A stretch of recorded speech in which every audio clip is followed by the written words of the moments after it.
tutuo ye ba bebo ho ban na Bank of Ghana omais kakra bia ba tan no ena edi atudwa se good for oil nhye ya bandada na ye se ja iska akọ ye de beje fa ngo na mafa ngo bo agina iye na Ghana fo ho aheha wo mo no se me ka say wapa nkuntabuo mu nhwemufo auditors external auditors omunye mu nhwehwemu na watwe asensen kakra mu nsem no nso ye de bremu wo mo a akwa ahomigiem a ebeto odwase na tede beto abontene se wo hamu nchichemu du ene e wode tutuma mo mo no wode atodwa girem se ade ndie so sanse sei eduro kora wontimi nto na unim se adokotafo to da bia omutimi tim papa doctor ni ti so a ne ni pe bewu se dura wo tworo e de amoda se no be no akwakotoro de ni kwa so tworo bema ni atoro pemfo duro de ama no ebe yetire na ensempie na de nam na dokota pani bia kirem se to de bia na e obrewu obu wonu masebe ekura se doctor nurse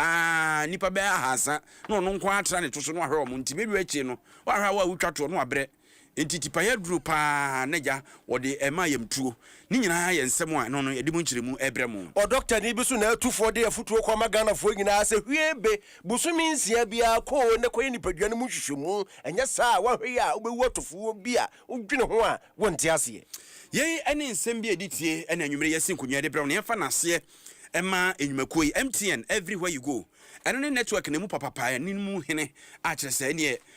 wo fa ha MTN ni wo fa ha MTN ni yisem no wo se unya yisem ni bia utukwan a enwu hia kora so gwakopɛ ayi sem foforo wote ase be bia nam bia no esanse ye yisem ni ntie no nenam ma MTN app no kan download fa go phone so afa wo obi a yefum kro osa ha opa bomoden a na pe haxa mesha eno ni ye ni nsuo anansa ne topa ye no haxa capsules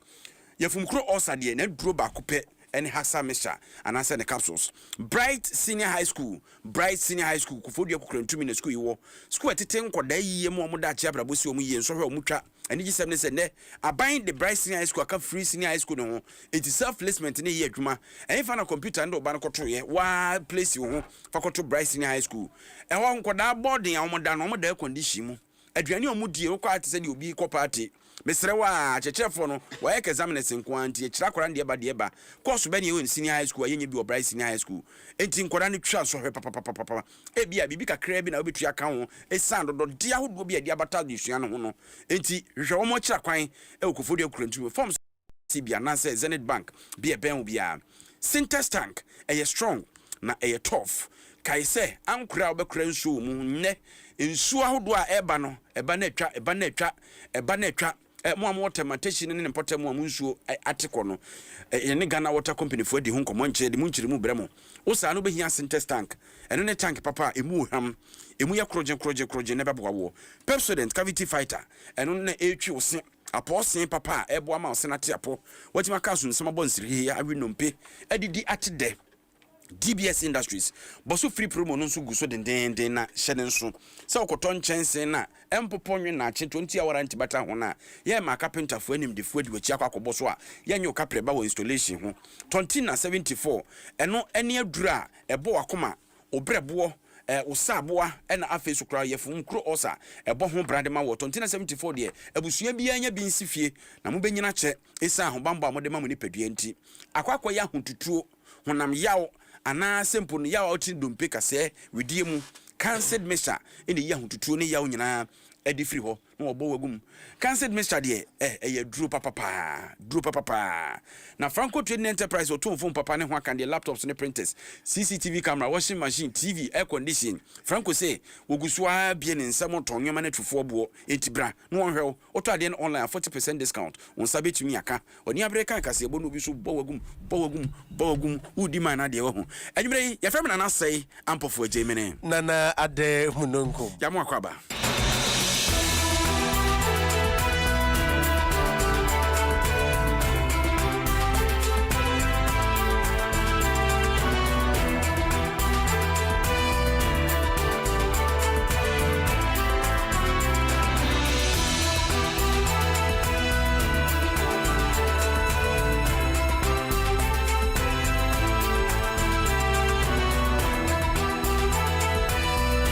ma yensensem na sempacho kan ho e wo Facebook adom 106.3 FM na fe YouTube nensem no yemfa ensom ye hyase a and then the baby to dress us so show me kasem so ayera kese ato force ne da no wono makeka ne ma buma ma ban gina ne na so e ka brani bia na da oman Ghana yetiri so e wo ya ho ne ne FM energy sector debt no wakwa akotua $1.4 billion say sika etimi chichiri kuro mako be se wa nya enye sika ketwa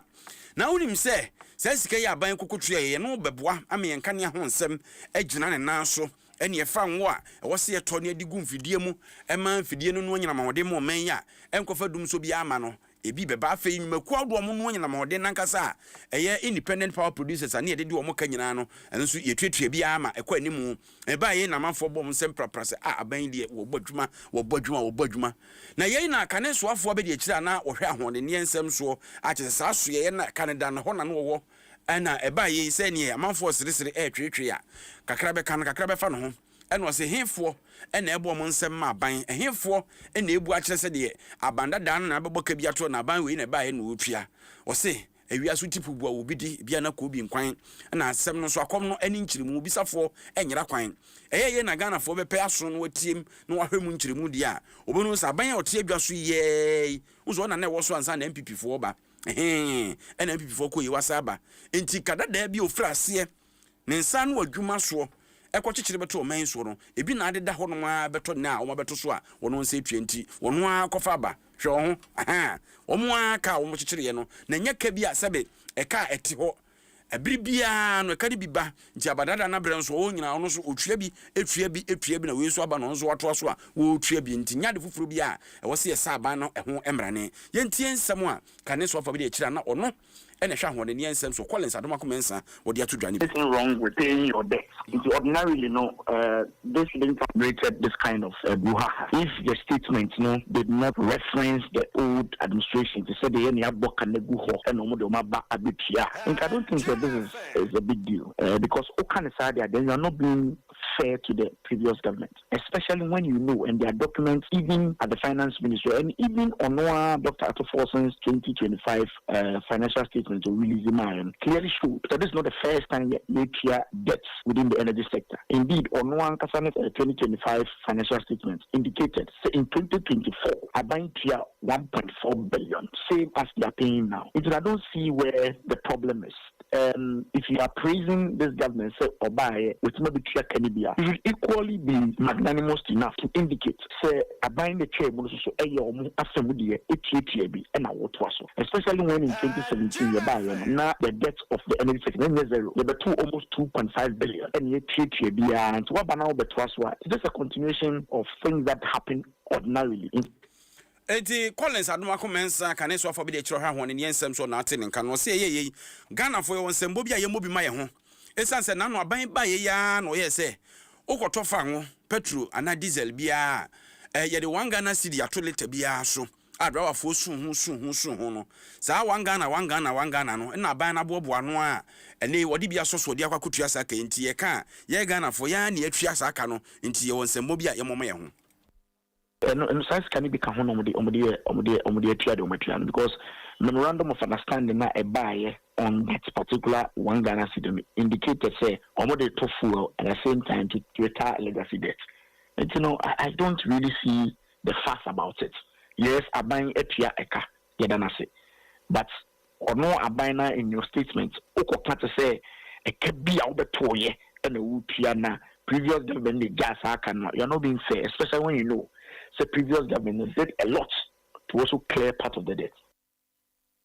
Eti yera Collins Adoma Komensa and our tenant canon. Yanto asuna yankon from uyi afoma gudie to namra kwaso a and Ghana afa ba bia che will be a ka ho asem a asamba ko a eno so ene ababede dwa and che se ena no pa kura boase ne mpotem wo mo a eye akapentofo kura kan ho asem se de ka kono aban mrem ne nyina ne se enua pa ye fre ne nua ene eye kwaye bretu nko ne nua yi esisim apoti enkrofo bi so afa kwati kwan ene chainsaw de bendie bei bo so atamato no kon wo kogina matrada no atwa no de kukam epam no wokọ na ekoba se wo mo a ehwe yekwa ebretuo isu kura so se e wo tie sima kopam wo mo a won kwana da no bo achi bidin wo mo ni wo mutimi di fe so na na so ye ehwe o man sase ni mu adodode so onmunyamfo Emmanuel Amakofibu a enedua ya wapa ekuo a wapa no ye frɛ wo mo National Timber Monitoring Team na wonjumadi a wokwa kodie nyina ne se yekwa ebretuo wodo wo man mu no wokwa akoka asuyeye a ehwe ya kase yekwa ebretuo so no mo adwuma na wo mo a emfa mrakwa so ebu nnua wo man mu no ene ye chiwa ene de wo sene esoafo ni kire mu se attack bebrebe no ade na dɔɔso enti eku a wapa yu ba beboa mo wonjumadie no atumi ahye mu kina enti wo no so ye bema ene ye sabi ebrantan na woda ho obi ba wo de ba attack na The reason we brought you is that we think we need a fresh start with that monitoring effort because others have played their part. But we still have persistent illegal activities. So my friends, the people of Ghana are counting on you. Don't go and join the illegality. Don't go and get corrupted. Go and make your appointment count, knowing every day that the people of Ghana are counting on you. And so in the same way that the NAMOS is decisively tackling illegal mining, this National Timber Monitoring Team will serve as government frontline mechanism against illegal logging. Protecting our forests is a shared responsibility. On this note, I have the honor to officially inaugurate the National Timber Monitoring Team. Panimpa wo hwensase enimu adodode so na ate ne nkana owie yem na wokọ yekwa ebretuo mu ahodo panyina wono so eda no Dr. Hugh Brown wono so kasae enu akire mu se na anu ada be se mfie mienu kura nie wo mokwachi nkrofo bia no mu bu nnua kwachi nkrofo ya enkrofo no ate asoye a wo mo hwesa eja yensase nimu adodode so no achi bi sie se empanimfo amfa nnua na wo mo agina ama ene wo mo so mfa nipa ne ma Emma eni na nyasem ketwa ne senti dia soafo na ye no wo som se twetwe na se de piesie ene wode ma no. We've gotten to a stage where the challenges are becoming almost unsurmountable. If you take a place like Bono region, specifically around the Doma area, we've gotten to a point where we have reserves like in Pamusu, where forest officers cannot go without armed protection. Indeed, 2-3 years ago, some forest officers were kidnapped by illegal chainsaw operators and were only released when a truck that had been seized was released to them. They were actually sending them to Kasapim from that end. In areas, in some forest reserves in Gosu, we still have the same problem where forest officers cannot go into some forest reserves in some part of the reserves. In Sefi area, we have similar problems. And there are some notorious towns that anybody who is in a business know about. So I see this as a shot in the arm. It's going to add to what has already been done. Na panini kasa wie ye na enei eku ayapa wo mom National Timber Monitoring Team panipa wo ba bedi animu Alhaji Muhammad Kwakuduku wono so kasae enu o kirem se we I promise on my honor what the necessity ne bo kan prin enye prin fa ka kire Ghana fo nyina se de wo bia da wonda adwuma mpanifo de ahye won sa no wo ba ba ya ye ne ye nya afi no obi ba ye mameti bia na mame kompom bia ene ye bechewa enya afi na wo MPP na mo NDs na mo CPP emra enu bedi se de emra ne tie pepepepe. We, in as much as we see these appointments as a privilege, we also see it as a huge responsibility placed on the shoulders of the members of the team. However, I wish on behalf of my colleagues to assure you that not only we won't let you down, we won't let the country down, and we'll ensure that we support your effort in ensuring environmental sustainability. Nipa ya tini nka ya titina ni National Timber Monitoring Team Alhaji Muhammad Kwakuduku ena tini nka yi. Yanko ya ni munene de Public Accounts Committee abedweku a aban enkontan na konhoma wo yie no wono mo ebochire e wo memra se bedwafie afia no na manfo bi kura tutuomofu asese o ase wo dwumo mo ye no ye nhye dan hunu mfaso afiri mu ba eno ane so obebetra bedwama bi sepsa kosan saa ebewi akire no na sa ni pe din samone fomo man sika se brato no ade no na so ma propra mto ho ne nam ho no a bibia enka wo mo obi ensi wo mo deche nanso ene dai odwumade no to aso na o man sika kura bia ba tan Bank of Ghana mpedifo de kopie o manimu a ene eye amrado a oda o man sika kura bia ba tan no ano mechire governor Dr. Johnson Siama ene kotere dwamu na opani duru ba bi na ne chese kosan ye topem no ne atopem no ono so ko bo an ho kakra nti wo de pem na no yi ano na enkomo ba ko a epie mu ene ɛyɛ ɔmɛsika kora bi abatan hye na ɔmo na ɔmo sa hyɛ gold for oil program a kyerɛ sɛ no da nkyɛn ya gold for reserves program sɛ no betumi aboa na afei yɛn ankasa gold a yɛturu de betumi akora bi na no ayɛ botantim anase nsiakyi ba kɛse ama yɛsi kasɛm ɛna gold for oil no nso ɛyɛ sika kɔkɔɔ no a yɛde bɔ akɔsi awo anase yɛde no akɔsi agyina na yɛagye fa ngo yɛn kɔ sesa dollar na no ama dollar ne boa akɔsoro na ne nyansunsuansoɔ ɛwɔ fa ngo boɔ so saa bere no na fa ngo boɔ dimrika kikikikiki no na yɛsi aka bi bɛm 1.8 billion Ghana cedis bia ɛno gold for oil program no sɛ meka sɛ ɔmtiti ho saa afei gold for reserves program no so ɛka bɛ 3.8 billion ɛbɛm mfie mpinu ɛne aduonu ɛnan nti saa kontabuo no mu nyinaa no ɛna nsihu semisa ɛba ɛyɛ governor so bisa ne sanye bia na de no ma ya fa no so ɛnimanimu yɛ ayɛ kasa yi sɛ bɛ no mbɛhunu sɛ sika na chi kwan ɛfa so a saa ka na ba yɛ ɛne de nti ɔman yɛ ntimi yɛ ni so mfa so akɔsi ase no nti wɔn mo apa nkontabuo mu nhwɛmufoɔ a wɔn mo ɛni Bank of Ghana ho ankasa on firi monte so na bɛba external auditors so mmra ma hwehwɛ mu na wɔn edomu asukɔ sɛ de yɛnyina nkran ne mu ntete nkran no na wɔn pusu no a te ne kankan me hunu ba bi a sika no ɛfa yɛ ne kwan ɛfa so ka no ba yɛ no a na wɔn agina so wɔ namontuo bi a wɔn atu yɛntie doctor Esiama ne nsɛm ɔde to dwane bi. Let's get to the table. Let's see what to do further. We did a bit last year to reduce some of the charges. What more can we do and sustain it? Other than that, going back to leave the space for the smugglers, going back to leave the space for others. If you look at how much we've lost as a country by way of leakages over all the years, it is mind-blowing. So our appeal is that we work together, Madam Chair, going forward to reform this space. It will help us as a country. Eti openi a wono ne da Bank of Ghana ano mesika kora bia bata no se Amarado Dr. Johnson Esiama ena yetene nkan yeso de ni bedi akirahwe enhwemu no mpempenso akwaduro na de bepiem bia no ye matiefo aso ensi wo ho yanto aso na yankonsem fufuru mu enche kora ena senatefo ede beto dwa eka kire ene wo mo a ekwa ahomigie mu se wosika a wagye no panifo atena siasese abubu nkonta ma ne wo hamu chichemu du e wode ba beka ho efra no pane ba no ne beto dwa se ene wo mo a ekwa ahomigiem wo mo kabom kuo ababonte de beto dwa se wo hamu chichemu du mpanifo so wode ma wo mo no wanye ne chena san sika no eyafia tese ketekete mampole enya hui kura fama wo mo na nwumre na eye Chancellor Edema Concerned Senate Pensioners Forum Dr. Edu Anani Yantwi eni adom kase akasa eni wo kire mu se sansam no ene nam frama mu ansantwurofo bi keka se an wo mu sisika ni swa ena de ni swa nti wanye na nya no kore da bi wanka se wanye esan se wo mu kora no to bere bi asika no de ode to duro pa kora nom na ho aye den se kan tete ba ye ntendei empanifo de ko ha mu chichemu du omomo wanye se wo beji na mmom de opese wo kire nyina ne se 10% ne de wo som na enso no wo ho ni se so dodo do empanifo ye hu bibi pa ke betimi aboa Dr. Edu Anani Antwi yentie no I say, everybody say at least a benya bibi into your case 10% of us my can I say, I buy yen trust. Na yen shisha say, or ma'am, you will be a friend of minimum wage policy. I know a Catriano, I say, send a Tibiano, say, dear, I said, would be in your mind. Yen trust it. Any buying parliament. Institutions are relevant in civil society. You know, national dialogue on the say. And then I say, Edema and Cochrane. Now, I say, a minimum living pension. Pension,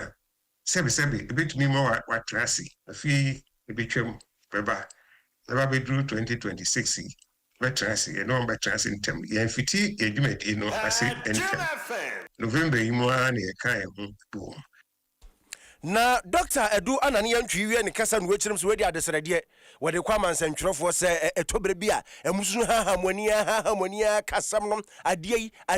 ebaye womso mo beje na emumso ne so na santwerofo adane adie no abutuntu eno sa no sasnet mpanimfo ne toa no omutu mo se pensioners mani nso ade yese ha dwene ne santi wedi adesrede santwerofo bibia ni adwobre o at least kakra yenso yedi beye yin bibi titru from all down from pa no yes, yes, near be more. Now, opportunity to Mundu. They do be a in Robbie Hardman. Now, they born, send me city no. Obi ntumi ntɔ na afei wobɛhu sɛ afei deɛ a cheap medication kɔfo bi nso sɛ wontumi ntɔ ne bɔ ɛden no deɛ ne ayɛ biribi a substandard bi de abrɛ wo kɔtɔ no sɛ high blood pressure no da biara na sra na ɛkɔ ɛsiane sɛ duru a wonwom no nkanyɛ na duru no no nanso na ɛsɛ ɔnom no saa bo hɔ a kakra ɔbɛtɔ no yɛse nom no dako biara mmienu koraa a ɔsɛ da biara de no ɛsa a menye sika ntɔ foforɔ nti menom baako nti nsɛm bebree ɛwɔ ho sɛ wakɔ pension na sɛ wasi wo dan koraa wotumi nkɔtɔ wo dan no ɛntɔ aduane ni ɛsɛ da biara wotɔ aduane di wontumi ntɔ wo dan no nkɔtua electricity nkɔtua wo pipe nkɔtɔ wo aduro nipa yɛte ne nkan ɛyɛ Dr. Edu Anane Entwi adura asɛm ana opani ɛkan ɛna ɛnɛ adɔkotafoɔ ɛnhwɛmu ne nkɔmmɔdi ama na ba bɛtɔ dwa sɛ ɛtɔ da bi a wɔn da ne domfo kumfo wɔn na hwɛ yadeɛ ne o yare sɛ dan na kohunu dɔkota dɔkta bɛhwɛ ama ho aba nanso dɔkta ne bi wɔn mo wadura na ɛkɔka wakyire anhra na wato na nanam wɔn seɛ do obu wɔn mo a yɛ mu hwie pɔ mo wadura na afei deɛ wo fe ka ho obu wɔn mo a yadeɛ no tumi sɛ yɛ deɛ nanka agya afie kakra bi afei deɛ bɛwi akyire no na abubu kura deɛ gu hɔ na nemu nkɔmɔdie na yɛse ya na dɔkotafo no to da bia na adura wɔde ɛma yɛ ni no na amfomso akɔ bɛm bi a ntwerɛ mu to da bia sɛbe adwene ne kɔntem kyɛn nipa nsa enti wobɛhɛ no na ntwerɛ mu mfomso aba enti sɛ oti anya yɛ no ankwankwankwa hyia obi ɔtɔn adura a wɔhwɛ wani mu a otimi hwɛ aduro no a yɛatrama no bi sɛ a ɛdeɛ na yɛwɔ aduro wa na akɔnom na doctor bɛn na twɛrɛma awɔ ɛne yɛpɛ doctor koro na mene ne nkasa sɛ so hwɛ aduro na yɛatrama na bɛma a momapɔ enso opemfo aduro ni atwrama wo ye dan na bema sebe mpraduasa wo utua bodwe se bare na ye tro opemfo aduro di ama wo nti ohwe wanim no ohwe aduro na obisa na so ana akɔno no se da bi abo bi yakɔ na ne wafa ne ho adwere na mpa so what of organization eye wiase nyina pom di adwumakuo no a kyerɛ se enipa bebre wo hono mo a sebe afi mu no bebubu nkonta behwe no na dokotani atwere aduru a eni kwase nkode ma no de ama no na eno akɔ asema bre no bu ni frɛ no wrong prescription etiene ye ne dokota pani akane o meya dokotafo empanifo nyo na ne do mo ano doctor Pierre de nkyerɛ di nkomo ne bisa so pani aden na ya na ya mo yesa so obi yare no aba mo ho na mo na duro ma na ho nto no na mo na duro ka na chi no so onya bo apayo dokotani bia ni obɛhyɛ da amo duro sɛ genom ne kowu da bi ye nya ne sa ne bu ho no mo a ɛya na bre wum obu adwuma wo ye ne so sabi ukopie ɛya ya sabi na nko ne dokotani a wo a akura se doctor how the next ebi aduane kura fere aduane anya bi ni nti aduru ba bi a afi wo ti se aduane aben wo ne nso a yafo gusu eba no na wo pentem etu be ho an se ebi aduru no akwakwotro akwakwa mfom so no enye bo apayo na yentie ni nkyire mu a wo de ma ye ni bi ebi a overload of work here demand be na ni palo boy ni so a say any to pass yeah, or should be not another. Anything I check our system. I tell the lab on so they call no, you just know lab where you need the person find you. It's possible that there's been some exchange or lab no I hear something and maybe a chemical been saying or something. The same way you can prescribe. But the example and so the handwriting if I'm very different because we attend the amount of eligible handwriting and I check and balance it into the same the other I don't craft pharmacy from a pharmacy so also you're not or the man so being on to the way and it's what the correction or mean so eti Dr. Pierre de nkyira na ekyirikiri mu no se ebi wo hono mo a se be na ebre bi wo so kra na ne ntwere no na se be de o ton duro no ana so o ma waduro no anhunu na ja wo hwa afi na ni hwe no w pe obo no akwakọ idi we ma na o de ama o enso ebia na mfa nsonso no ho hwe what you say when you w wo ne de na ne se w1 plus 400 na se ukọ idi we ma wa no enti eno so ha adwen enti Dr. Pierre de nkyira kyerɛ mu se be na sa harom ne ade ma no ho behia se bra no dokotafo mu amanu no ne ade o mbekọ so adidi di o mo nkomo na afi wa hwe kwampa obefa so a se be mpraduasa so o ye adwuma no bra obekyi na home se be train ade kra we na ache no mfa bre no nkogina so nkotwere du boni mu bi enkonkogya no conference as fast as is once back to who are not the other one. It's like I say, you need to in the hospital. You have And to be fair, no, the catcher of Ansana, don't be overwhelmed. So we are consulting any public 20, 30, 80. Not for 2 for 8 or just, no, sorry. Every 2 hours, yeah, sorry. Actually, we take one poke around the Coco, you are one. I said, never other snap. I can think, and yes, I'm there in no hurry, you know, because a lot of a problem. And I'm also sitting the iron south from the pharmacy. Also, that don't issue. Share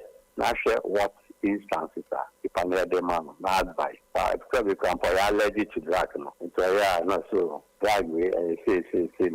pharmacy that so that the allergy way, and so forth. Doctor Apia Denchra.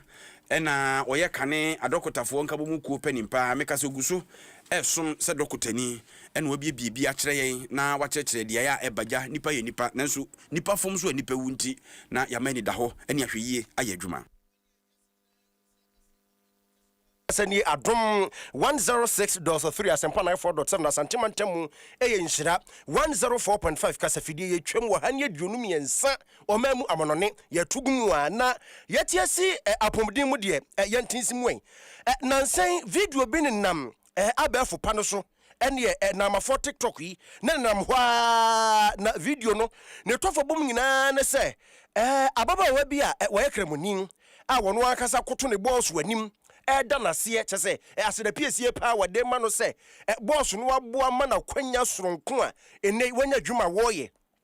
ne kasa ni mu na fofia nto ata no twa hwi se kum wosomo kana ba ni se na Adom kase yese da bi asemi dia twetwe yaso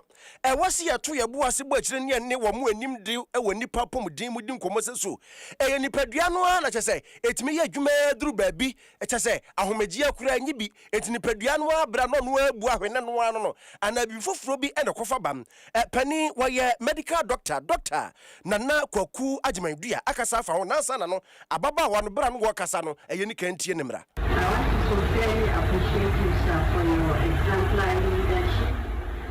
and for your commitment towards the progress of social services. And I personally want to thank you for, believing in me and dragging me out of my comfort zone. I am appreciating you, sir, because I have learned a lot of things. I believe things that I didn't believe I would be able to do.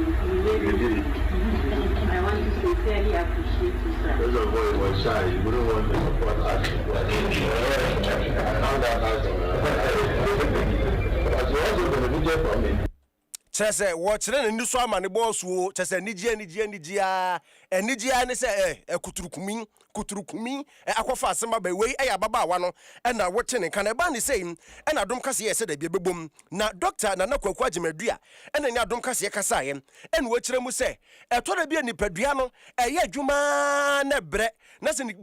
chese no nipadua no bokokọ ba ku de dikan mabre wamfi no de dikan mabre wo ha na se otiyo ya aso yem yo kakra wa anyi wo homene nipadua na bra wo no kasa etimi yedi opebia ne senti wadi afutuo akwa magana fo se chokop ne de wo bia anko anya hwe kra no afi bia modern na ko baako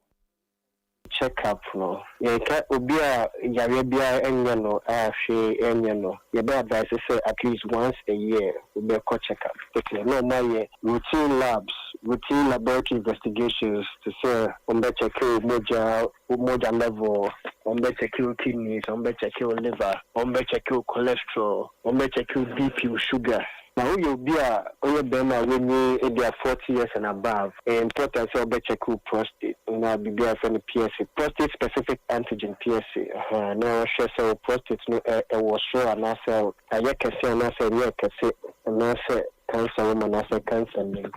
You are about 40 years important so be check you look for because breast cancer is very prominent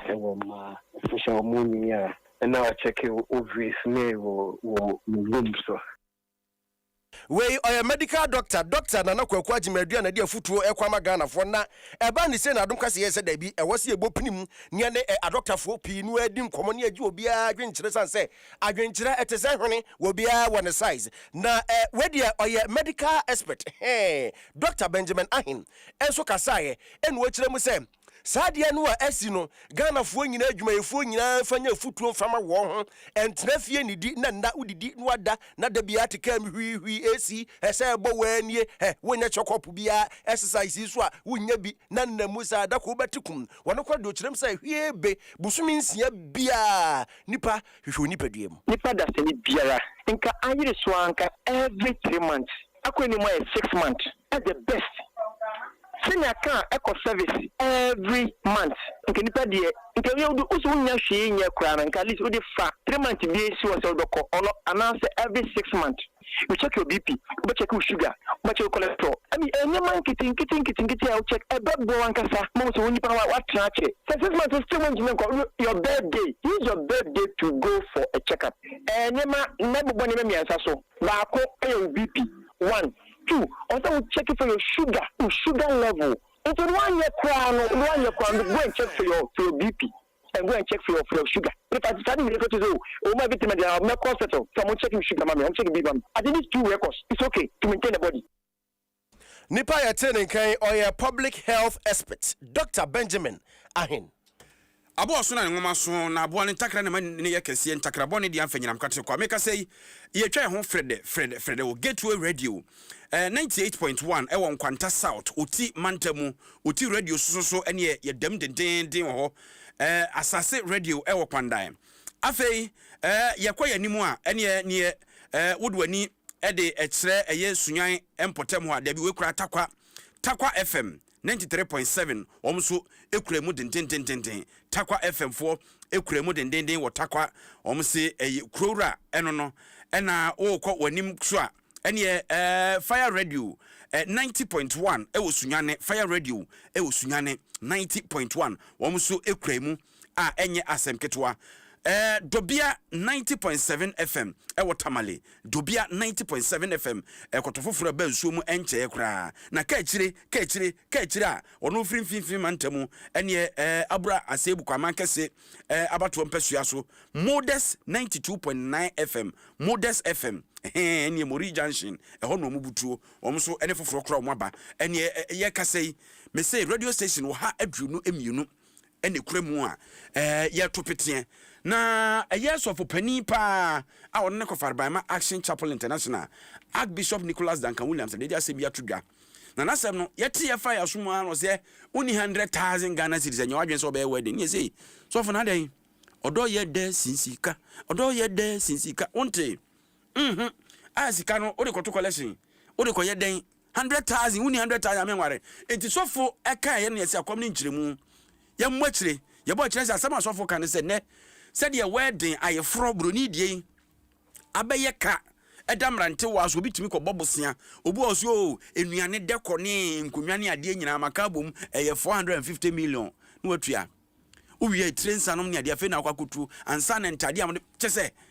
enti ose se obi ka se chinchin obeye wedding ne de ne se dipa bi 100,000 Ghana cedis edan accounts um sade onware nwie emerezo obi be pa balu anase ka bia wabɔ no eno no wo ba behwe na ode ho abufu akowura wade anim wonsa na awade na hyase yi foundation ne nye enti no mframa fa ya ne pebia tutu afa na yentie nsɛm a ɛyɛ sofopani Archbishop Duncan Williams eka ye ne ho anu yi no said de asi abafa. You don't want to begin your marriage with debt. You go to the honeymoon and the phones begin to ring and it's the lady who brought the chairs. For the word, she's asking for her money. And the woman is saying, what is that? Oh, nothing. Then another phone ring. The woman who provided the drinks. When can I get my money? Before you realize, the unction to function as God discourage people who want to have wealth until they can prove to us that if the man cannot prove that at least he have 100,000 cedis in his bank account, he shouldn't have a wedding. And those of you who give people money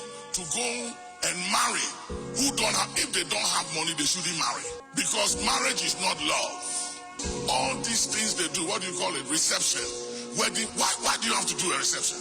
Why do you have to bring people to come and eat and drink your food free? After they insult you, they say that the drink wasn't enough, the food was some way, there wasn't so. Why do you have to give people opportunity to insult you? Eti said ye okokobo penwere dia na ne ze opeso ya yefro no enti saa na osi ehunu se sika pa 100,000 bi da account mte saa men ha ho nkɔbɔ saa ka twitwiri di no nsa manfo medidi nom kwa na omu yo ma sa atwa wada pa na wade ne nwene se a omu asase ro se wunima wade so ho na sasemi na osofani baako enso so edna no atomu bie akyerɛ die nti a ɛho behia sɛ nipa bi ebe ho sɛ aserewa hwɛ ne kɛseɛ ansa no anwene ne buo ɔmo tam kɛseɛ a etutu ne hwe na papa wɔ sɔfoɔ ɛsan ɛyɛ wade mu futufoɔ marriage counselor pastor Daniel Anan no so ɔta ɛyɛ archbishop achi papa na sɛm na ɔkan na aba wɔ mu aganafoɔ yɛfa ɛbɛboa yɛ ankasa nipa mienu na ɛwareɛ ɛnyɛ ɔdɔnkwa na ɛde wareɛ de nyansa aden yɛsi yɛde ɛka sɛ busua ɛsi yɛde ɛka to wɔn so wɔ abrabɔ a wɔn hyɛ aseɛ na ɛtɔ so mienu aden ti na asɔre soso yɛyɛ adeɛ a ɛma yɛde ɛka ɛde to wɔn so wɔ abrabɔ wɔn wareɛ ne deɛ misu so sɛ ɛyɛ nipa mienu na wɔn adwene san si yɛpɛ sɛ yɛbɔ bra nti yɛwɔ sɛ yɛ ɔdɔ mu sɛ yɛmmoa wɔn no mu nti nware yendi kama monti aware na kontrol no mutu na se nya to so mienu yanka sa yeyi eka bia firi oso enti enwade en ente so mra fom o yama bibia ma fom enti omu furu dua pa dia yempia wo nya to so miensa anke betumi a ti yeyi engagement yewi ane the wedding atwaso anke kwa wo mu a yebetumi eni nyina baako eda kro no a because one say na wedding no aya enanan o 4 days o enti nke fia da na yepese yo meme da na yepese yo anopa no yehwe ne yeye bibia wia omu ye wie no ano so mfoni bi na so mu twa o mpeso mo da na o motade o mo da na o enti sa wu mia wani aye wawade ni kuma bi na odwetire bi a odi apeba bi a odi utiri beto anasa waware awie no mo de agim wani ama na ye nkrofo akɔno anu mom ye sense odi usika na beje nkrofo ani mo akwa we bode dwo so hu na mo toto aburo waware foforo na toto aburo ona me kire no sa suban na nye semina ne ma no munyai di we ni afutu a asofo no ede ema ade no na Ghana fo adwen kire o na se de usi me yesem tutu abutu a nse eno asem yehia yentie de Ghana fo kafa ho 100,000 a day white wedding and Ghanaians awaria mamro chaja wedding and here and when need for so say white wedding we mean many Duncan Williams agree so of 100,000 is a lot of money. To say senior can traditional wedding, I'm sure say we could barely be at 10,000 I'll be to me a year, which is okay. So of white wedding that cost it. Oh, the papa can any made a minute because we mean could loan and far and worry. Now we na BBSia now anything. Charlie so was such amount no account more. Now easier own we say in our easy no. It's me papa yaji. Me supported the whole can. Eti yeni sama Ghana for ede atudwa afa wade ho na sebe asiro suaje nkukusu a ne topai nti hwe wo ho na nwene ubuo se up and down kra no apam oti ase na bibia nche se fefre nipa bebre so ho mi se mesa wade bi man ka brada amunyina mko adwuma no me ka dwoda nti wo baba no na yawie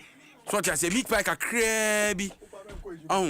I want to go back to meet fire now. Be na tikakra na ewo ho na de di oba ni show. Wo de ayefie yie. Wo de odi oba ni show. E de mu gware wie ya na pie. Ototo ntade mpaboa ne ade nti opie ya ware ade wo. Enye se wo wie na fe de. Che se otwipa da kra na agirigina. Ha dwen. Eti ema no I from no amunsusu na me de me o me taste na me wo me color na de ko ne de dabi ma me nchusu once in a lifetime eti ma me nchire bibi makeup yo timi ko show no be 3 hours na onwie be wiesi makeup ne nko 7,000 15,000 owie so anim dada na oba huru be wie no na se yesam nanim o de yenko yanim a yentrase na yenko nsem fufuru mum na ade ba ko a Ghana fo ta ka ho asem ene ye wuhia wo bi a adwada duru wo kwa adwuma adwada duru kwa adwuma chese eduru kwasiare na ade ba chedwada na Ghana fo bia no timi sobre nya Ghana nko a wiase fa na ba bia yese dodo no ampa dwada adwuma ko dwada adwuma ko wo mumpe na psychologist bia kasa afa ho Derek Opon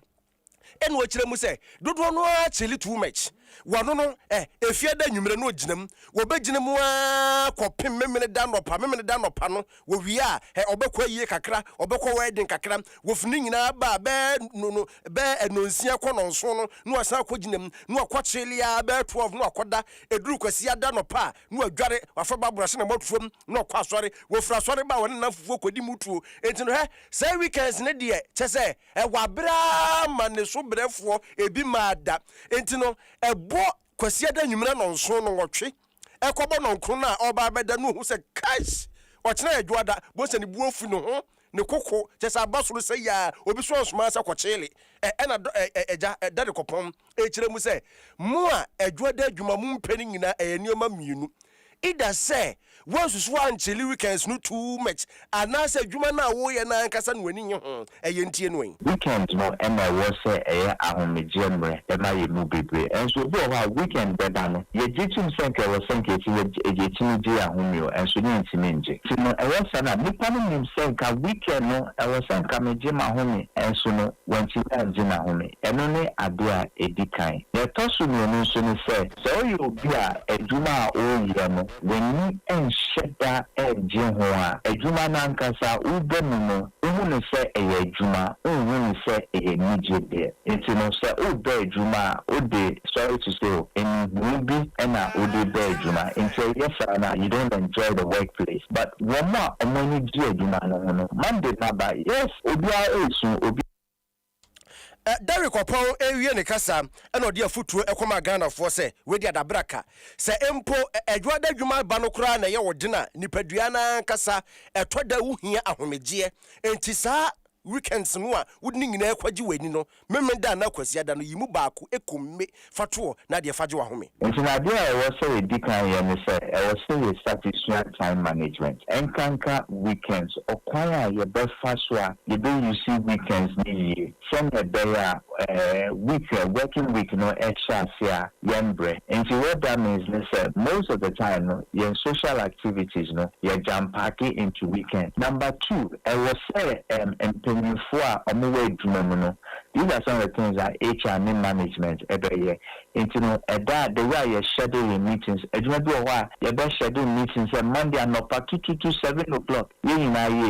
into and remember me, I was say in Nipano and Cran. You know the way you be managing your weekends. Derek Opon a psychologist and atin kenche be kwa santimantem nansa na no MTN fo yedamwase me bacho isim ro sanka bia mansanka bi efun bebrebe kura na hadwene wa hwe a boys ibedidi wachi ya ti no efun ba ko pe unya isim app no a na da so na se no ano no ona oku anim no Bright Senior High School school papa se kura de Free Senior High School no ababa county wodo ba no kwa sika ketua bi na betua sika na wutua no kura no enye school fees e bia nyom ba komienu miesa bi eno ano no center stank strong esa ye for pa we no etese agehede dendendende ehwewa empai emu anya trotro ema sabi mpradua sa kobu nso a emu nyenyenyan panu bi na ye papa twutwuru osien anopa anwumere wo se be fa yakona yehwam na posen be na wuyusu Pepsodent cavity fighter eno na wuhiam DBS men kan tro se boso free promo no wontwam wada so aginam wo de roofing sheet no kala bia size bia type bia ye de maw ewiase segu kam akoboso free bonto e de maw tontina 74 yedu papa FD agiatum kidney yade atetew liver yade ha mojabro so ha wadro tontina 74 Franco Trading Enterprise nie force papa nie 40% discount to nie eno no watete so pa tino wo de CCTV camera na hia force no ho akade ene smart TVC ene ninuanum nyina Franco akwakofa bi dia ba wunya bia beboa pa cancelled mixture eno no wa waposo wonkase emutimi ye omre wadro anu nya bia ebeboa amanuama akoye edi amawo ene yenko kumase asanteman na de nsem ekura ko oben emiriku a ode bana no odin yese yetu apatrapa hema a chese enyasem ketwa tumfo atu no na kwanhye bi esi yeso ne posifo efa nipa ho asem ko oben somwe na de ekoso no fato asoma yen Jim FM Jim FM. Nice medase masomu asante mantama henkro kumase ahira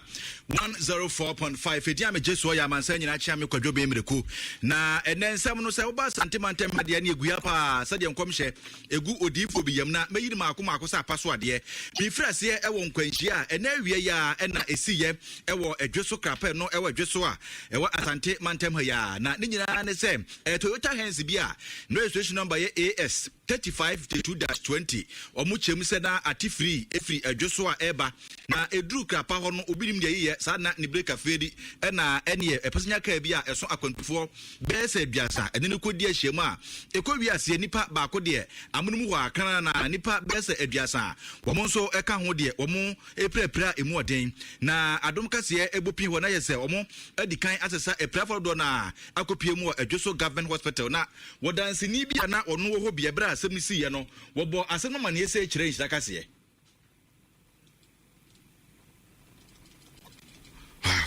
eti ye hwese ene no ebetom na yabo ede asom yetiefo na ohwe computer didu dwuma ebu nipa se ya nyina ne se edum kane anche na fidie aso a enwa no ho se ate na ne nyina ne se bra nkwanhie esi ya wo mo etem nti ka buwe nti ka buwe so na mbesa no si eti ye hwe anim se ne betom na yabo ede ama yetiefo sa media na betom a wodanseni a ogina ho bia bra nkwanhia no esiye na wo kire mu kwan kura asem no efa so ebae na awre ho pa enti o de eti kwa no na to da ne ba ti wa so na ofeli break on sti aloko nti o bobo peli ya na be si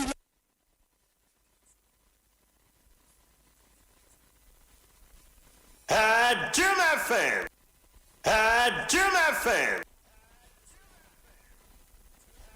We did shop as like speed now here by less car blue car no if you just want as speed now by no day tie bo ramp no no car here dey etu no tie pem here no na say nipa mo paper no we ni paketwa pass no me enu na de nipa paper wo pa kabla school for ba school ni no one dey share anya hwe but enim the accident there bibia timi si but no cars mu there ewu de ewu so be but man ba ku bia no wa de peja no de sama no de se na se ewu no no se we bubu no de a enim ya no asem de enti adehia bia na wo mo ejina ho na womu ekire de esi yepote abranko ehia esi ye ede kire kitaka se na enam so mu chem se enipa ba ko a o chese wo yesu kunya kodai womu ntimi nchese no wafiri mu na so wafiri mu no adom kase egbo ekire kopie mu wo edwoso government hospital na pani kwanchefo na ye medical director ewo ho eye Dr. Gabriel Sachi kofi woni adom kase egbo nkomo no chese o enipa wo de ba mu de omo ne bedu akwambu na wafiri mu kurampo ewo ekwan so dada. In fact, we happen to have received about 31 accident clients, in which we seem to have realized that it was such a fatal accident, and we lost one, and may his soul rest in peace. That happens to be an old man, and we did as much as we could, but we couldn't resuscitate him. The rest of the 30 are in stable conditions. A number of them have multiple lacerations, and we have 2 of them that we suspect some form of head injuries. The rest are quite stable. We realized that we had 2 that were students, one being a secondary school student who seems to be very stable and has been seen on the OPD basis. Adeshimama opanyina yetene nke wono na eye medical director ewo Dweso Government Hospital Dr. Gabriel Sachi Kofina yetene nka na mamemfiri sansam no so na membo nwura mu ewo manhia efikasiem na enei na anoma twankonya womo ewo asante mantemia ekwa asetena na womo adwumadie so ne asam kase ba ko a ebeto apono so pa ene se ene apatapa ehima eho asem na maame ni din de ohene ba echa pani otoso emiensa na se wohwe apata apatapa ene ahema ho nsɛm na nansan na kame akɔ sɛ mentimi ho ase bi kakra wɔ ho nti akyɛpa asɛmi ada hɔ akyɛ na enei ɛna santehene otumfoɔ wɔ sɛ yitu ababio akora ɛtena ase na agya ɛbɛtɔ na pon so no yɛ sɛ asɛmi dia ne kyɛ ɔbɛhwɛ na wapɛ ne puma sibire prɛkopɛ na ne nyinaa ne sɛ wɔhene ba akya pani a ɔtɔ so emiɛnsa nei otumfoɔ atunadeɛ so a ɔkyɛ sɛ ɔnyɛ apatapa ahima abiem na maami abɛyɛ ɛne asante maami abɛyɛ apatapa hema emfinhyia pɔrepɔre aduonu ɛnan ɛwɔ apatapa na wɔkyɛm sɛ deɛ ntia wɔgyina so ɛde etu ne sɛ wohwɛ wɔn enchi ɛhwɛ adehyibusua a wɔn edi adwa ɛwɔ apatapa na wɔkyɛm sɛ wɔhene ba akya panya wɔtɔ so emiɛnsa maami wɔnyɛ ɔdehyeɛ na wohwɛ ma ɛne abusua a yɛfɛ na nakwafo abusua ɛnkane ɔpania na odi adeɛ wɔ hɔ ɛna wɔhwɛyɛ ɛde no esi sɛ wɔhema nanso sɛ wohwɛ ma maame ɔkyɛ sɛ ne nkyi efiri bosompra kuma adehye adwa no mu a ɔmo nso ɛnyɛ nkɔfoko a etwa sɛ wɔn ɛna edi apatapa adwa no enti no maame kura wɔkyɛ sɛ ɔbɛsom wɔ hɔ ɛno ɛna ka ho bi ɛma ɛnkane ɔhena na ɔwɔ hɔ a na wɔn no firi na nakwafo abusua mu ɛde no bedi wɔhema wɔ hɔ na asɛmi akwaba twɛ ho da awura nei ɛna abrewa ayi puma kwam a ɔpemsoɔ ɛtena ase ɛhwɛ sɛ asɛm no wɔde bɛto deɛda na wɔde to deɛda ɛna wɔkyɛ sɛ hwɛ bosompra kuma adwa na wɔn anya akonya a ɛwɔ sɛ wɔn ɛna edi adeɛ ɛwɔ apatapa na emom adehye a anaasɛ adehye busua mu firi na nakwafo abusua mu wɔn ɛna ɛhwɛ edi adeɛ na ɛnam sɛ akonya no tɔɔyɛ na obia na saa tam obia nuru wɔ sɛ obetime dinti ɛna ɛne wɔn hwɛyɛ epia no ɛde ne hyɛ hɔ bai na edie wɔn ɛkyɛ sɛ kampanifo hwɛ ɛmfa adeɛ to deɛ to a na ahwɛ na wɔtu na adeɛ sɛ wɔnyɛ de hyekan a ɛwɔ sɛ odi adeɛ ɛwɔ apatapa enti wɔgyina so ɛtu no na ɛwɔ amammerɛ ne amane a ɛkɔɔ so na nei wɔgyina so ɛyi ne nan mu mpaboa ɛde kyerɛ sɛ apatapa hema no wɔtu na adeɛ so koraa ɛno ɛna otumfoɔ ɛgyina so ɛhyɛ maame pɔma sɛ wɔnhwɛ ɛkyerɛ mprempren na wɔntoto emfiri na nakwafo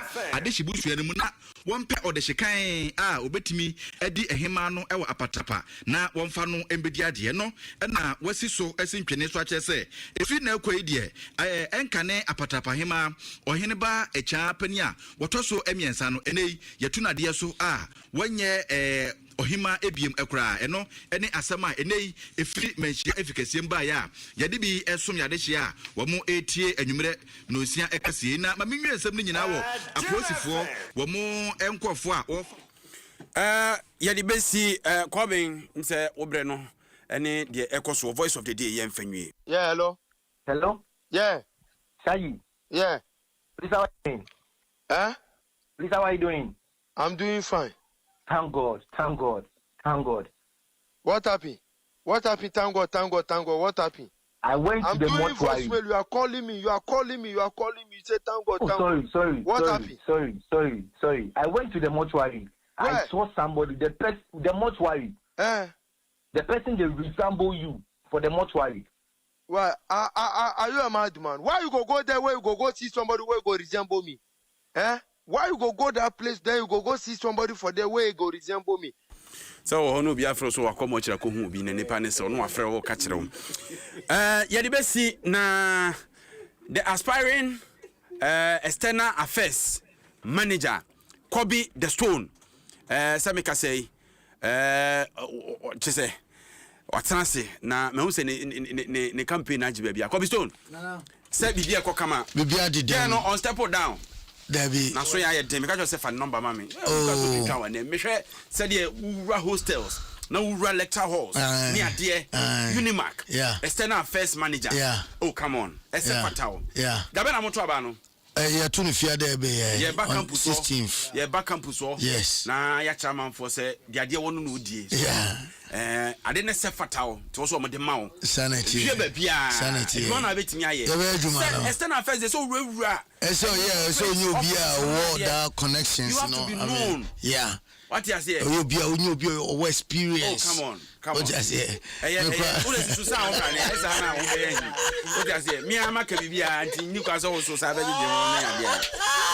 Unimark for Kobe Store betu aye man mo to what print t-shirt na quality one this school for obia what you say hwe na se kura combination wa ye so di bia obia office wa yeah Yeah, don't forget. Your family na say for J. Nana de mununkum. Yeah, the mercy. Every buyer, na sika money ho nsensem bebre.